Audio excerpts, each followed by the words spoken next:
Bom dia, paz do Senhor.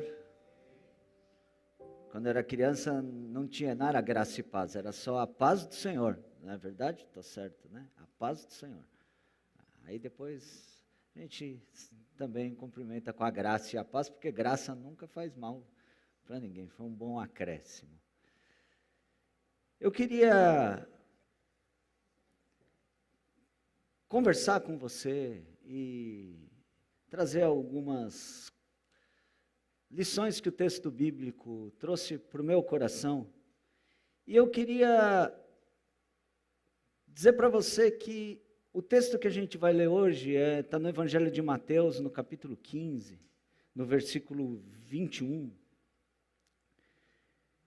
E quando o Evangelho de Mateus ele foi escrito, a igreja tinha um problema, ela passava por um problema, que era a conversão dos não-judeus. Os judeus entendiam que os estrangeiros estavam afastados de Deus e que a revelação de Deus, a ação de Deus era uma propriedade exclusiva do povo judeu.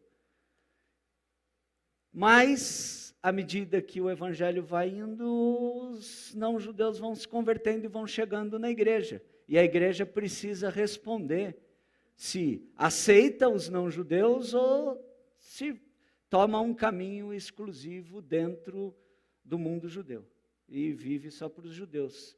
E quando o Mateus está escrevendo o seu evangelho, ele vai apresentar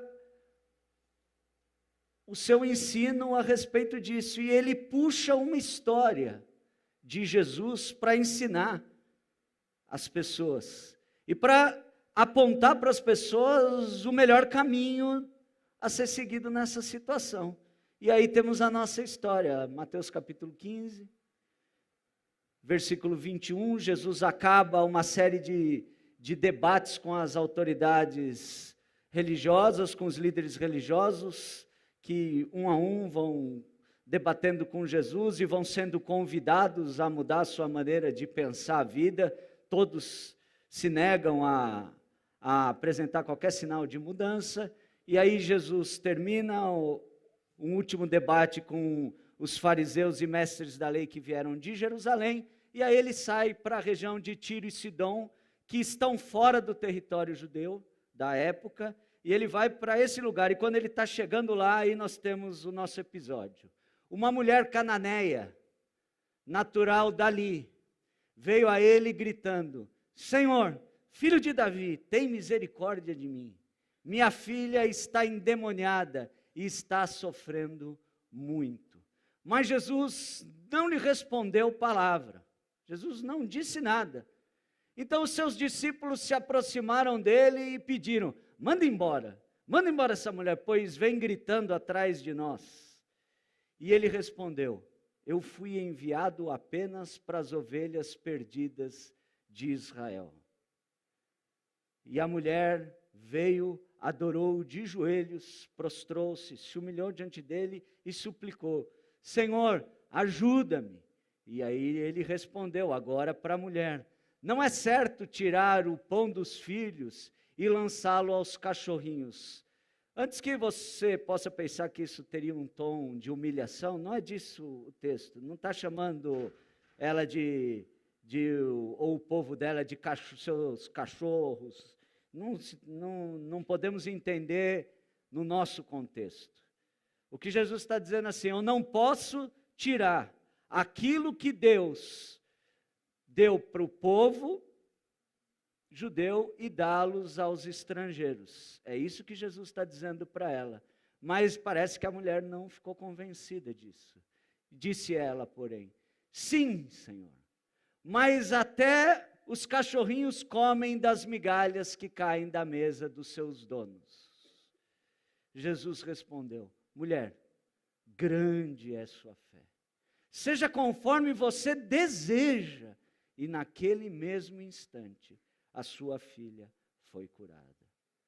Eu queria orar com você. Pai, fala conosco nessa manhã. Fala lá no mais profundo do nosso ser. Fala, Senhor. Fala e traz o nosso pensamento até o Senhor. Traz nosso ser totalmente na Tua presença. E muda transforma, restaura, dá vida. Levanta a cabeça do abatido nessa manhã.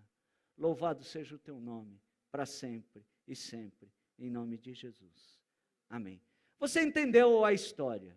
Aqui o que está sendo discutido é se aquela mulher que não pertence ao povo de Israel, ela tem o direito de que Deus haja em seu favor através de Jesus de Nazaré, o Cristo. Essa é a conversa. Ela vem clamando: Jesus, filho de Davi, tem misericórdia de mim.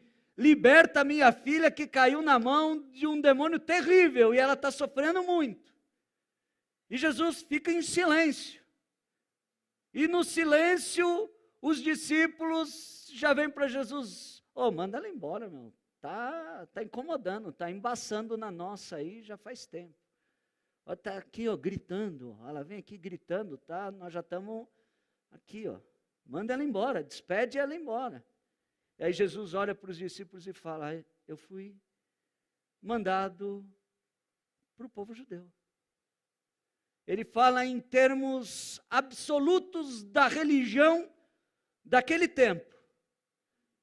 Segundo a religião daquele tempo, a ação de Deus, a bondade de Deus, o favor de Deus está exclusivamente voltado para os judeus. Jesus fala com os seus discípulos de acordo com o pensamento daquele momento e diz: é isso aí.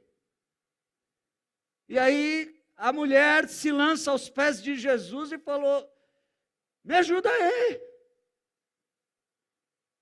Me ajuda aí. E Jesus diz para ela, ainda em termos do pensamento daquela religião, ou da religião de Israel, naquele momento, religião da qual Jesus fazia parte, e diz: olha, eu não posso tirar aquilo que Deus reservou exclusivamente para Israel e dar para você que não é desse povo.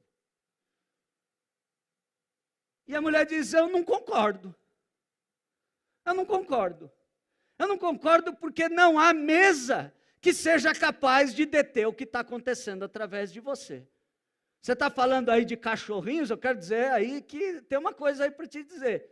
Pelo que eu conheço, quando cai alguma migalha da mesa dos donos, o cachorrinho come. E se cair alguma migalha dessa graça, desse amor, desse poder que está sobre a sua vida, eu tô bem na fita. Minha filha está curada. Se passar um pouquinho, esse pouquinho muda a minha vida. Esse pouquinho muda a minha história. Esse pouquinho muda a história da minha vida. E Jesus vira para ela e diz: uau, uau, uau, que fé é essa? Que fé é essa? Agora eu que estou impressionado. Nós vemos vários debates em que Jesus pede para que as pessoas mudem e elas não mudam, mas agora é Jesus que fica absolutamente abismado e diz: que é isso? Eu ainda não vi isso aqui. A mesma coisa do centurião. Falou: que fé é essa que eu não encontro no povo de Deus? Que fé é essa? E eu pergunto: que fé é essa que faz a gente, há mais de 2000 anos passados desse episódio, estar aqui sentada numa manhã de domingo dizendo: uau, uau, ela ouviu o silêncio, ela teve um silêncio, ela teve um não, ela teve um pedido dos discípulos para ela ir embora, ela teve duas falas de Jesus contrárias, ela não arredou pé e disse: a misericórdia de Deus, o amor de Deus precisam ser entendidos em outros termos. Os termos que a religião de vocês tem entendido estão equivocados. Porque se cair uma migalha desse amor é suficiente para transformar a minha vida. E ao que parece, por estarmos nós, não judeus, sentados aqui, nessa manhã de domingo, ela tinha razão. Porque não foram só migalhas, a graça de Deus se espalhou. E a multidão de povos, línguas, tribos e nações que se converteram, das quais nós fazemos parte, porque não há judeu, nem grego, escravo, nem livre, pobre nem rico, nem homem nem mulher, porque Cristo é tudo em todos, e nós somos testemunhas que ela está correta. Amém? Como explicar? Não serei eu que vou me atrever o que aconteceu aqui. A única coisa que o texto diz é que era não. E o não virou sim. Era impossível o amor romper aquela fronteira que a religião tinha traçado. Mas ele rompeu. E eu queria, diante desse absurdo desse texto, eu queria falar algumas coisas que vieram ao meu coração e dividir com você. A primeira é que é impossível colocar fronteiras e limites ao amor, ao favor, à bondade e à ação salvadora de Deus no mundo. É impossível riscar o chão e dizer, daqui para lá, o amor não vai. É impossível apontar pessoas e dizer, ali a ação de Deus não vai acontecer, ali o favor de Deus não vai acontecer, essa pessoa está arriscada da atuação de Deus. É impossível, é isso que a história dessa mulher está nos ensinando. É impossível encabrestar o amor de Deus, é impossível controlar, não sou eu, não é no meu, agora eu vou dizer, e você vai ser cheio do amor. Não está sob controle, não está sob domínio nem da nossa oração, não está sob o domínio de alguma ordem que parta daqui, porque ali nem ordem partiu. É impossível também se apossar, tomar posse e requerer exclusivamente para si, para o seu grupo, para a sua religião, a atuação do amor, da graça e da misericórdia de Deus, do favor de Deus, da ação bondosa de Deus que transforma a vida das pessoas. Se eu ainda coloco o limite, se eu ainda arrisco o chão, se eu ainda aponto que em determinadas pessoas o amor de Deus não está agindo, não pode agir, que a bondade de Deus não está agindo em favor dessas pessoas, na verdade é a minha convicção, é o meu entendimento sobre o amor desse Deus que está incompleto, que é parcial, que é insuficiente. É preciso abrir os evangelhos de novo, é preciso olhar para a vida de Jesus, é preciso olhar com mais cuidado a sua história nas ruas da sofrida Palestina, é preciso ler de novo essa história dessa mulher, e ler de novo, e ler de novo, e ler de novo, até que os meus nãos virem sim, até que as minhas limitações pereçam, até que os limites que eu tracei sejam rompidos, porque o amor, a graça, o favor, a bondade de Deus estão derramados sobre o mundo inteiro, porque Deus é amor, e esse argumento é mais do que suficiente.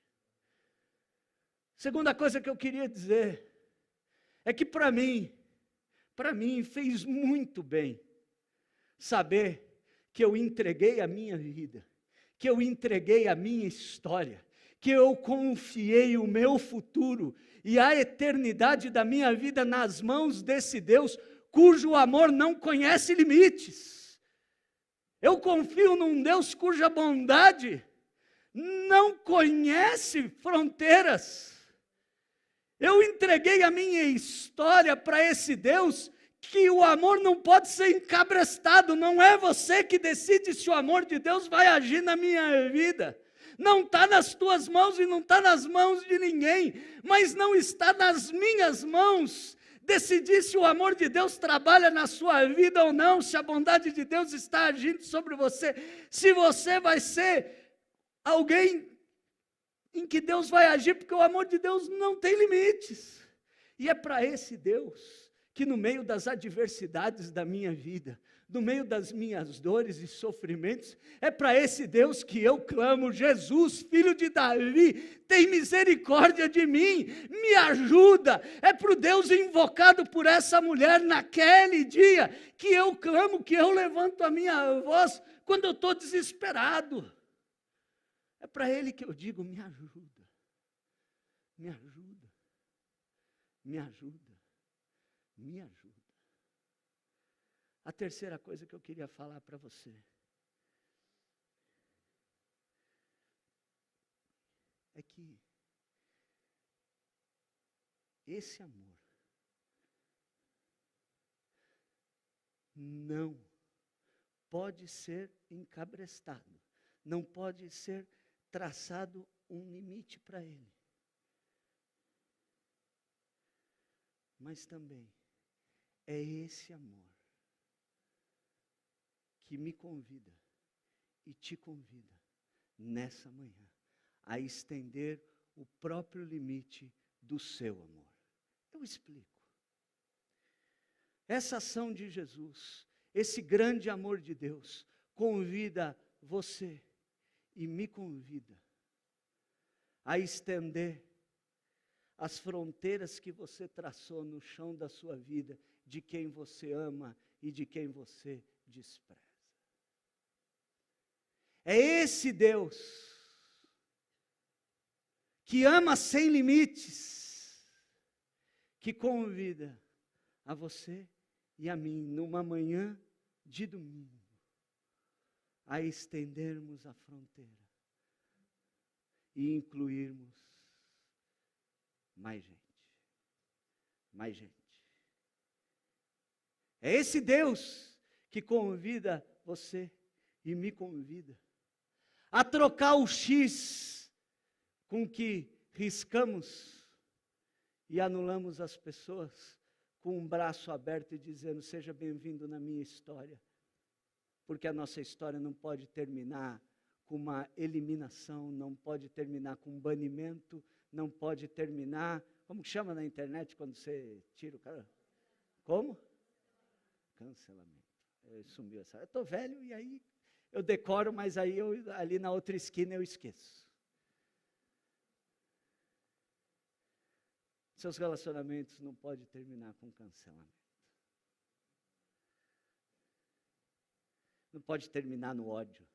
Não pode terminar no desprezo. Porque esse Deus que te ama, Ele te convida a seguir pelo caminho do amor. Pelo caminho de se abrir cada vez mais. E como eu queria terminar essa manhã, queria dizer para você que veio aqui, para você que está em casa, se um dia alguém disse para você que esse Deus não é para você, que você não é merecedora da ação desse Deus e que Deus não vai te ajudar, eu, em nome de Jesus Cristo de Nazaré, eu torno sem efeito essa fala, porque o Deus de Jesus está dizendo nessa história que todo mundo é digno do abraço, do acolhimento, do favor, da graça, do amor e da atuação de Deus. Se temos declaração dos direitos humanos dizendo que todos são merecedores de dignidade, independente de povo, etnia, raça, sexo, religião e opinião política. Eu estou aqui para te dizer que é com você, é para você, é apesar de você, é junto com você que Deus está construindo lindas histórias nesse mundo. É para você a atuação de Deus, é para você a bondade de Deus, é para você a misericórdia de Deus, é para você essa reconstrução linda que Deus faz na história. E eu queria dizer para você que quando você perceber, nos lugares onde você vai, que alguém está sendo riscado, que alguém está riscando um limite que exclui pessoas, vai lá com amor, com graça e com misericórdia e diga para ele: o Deus de Jesus é o Deus que revela um amor para todo mundo. para todo mundo. Tire esse risco aí. Você está dizendo que esse não por causa da orientação política. Você está dizendo que aquele não por causa da orientação sexual. Você está dizendo aquele lá porque é rico, aquele lá porque é pobre, aquele porque é corintiano, aquele porque é palmeirense. Aquele outro não pode porque pecou feio. Aquele outro Deus não tem nada com ele porque aborreceu. Põe o seu limite. E quando você põe um limite, eu diria para você, tira o limite. Porque o grande amor de Deus é o abraço para toda a humanidade, o acolhimento, independente se acertamos ou erramos na vida, independente das nossas anteriores escolhas. O grande amor de Deus revelado em Jesus Cristo de Nazaré não tem limite, não tem fronteira, não pode ser encabrestado e não é posse apenas de uns poucos. Deus nos abençoe nessa manhã.